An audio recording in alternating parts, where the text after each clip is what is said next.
اے دونوں جماعتوں، ہم ان قریب تمہاری طرف متوجہ ہوتے ہیں، تو تم اپنے پروردگار کی کون کون سی نعمت کو جھٹلاؤ گے؟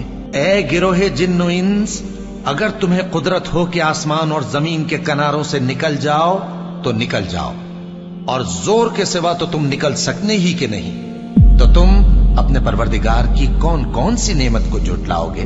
تم پر آگ کے شعلے صاف اور دھواں ملے چھوڑ دیے جائیں گے، تو پھر تم ان کا مقابلہ نہ کر سکو گے، تو تم اپنے پروردگار کی کون کون سی نعمت کو جھٹلاؤ گے؟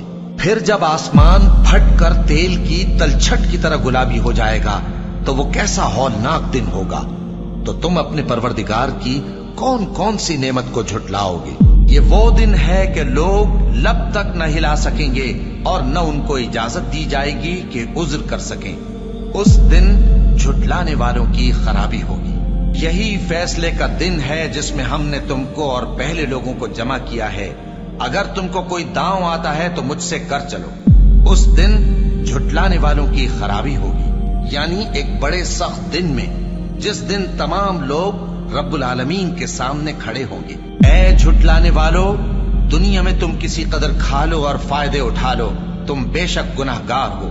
اس دن جھٹلانے والوں کی خرابی ہوگی۔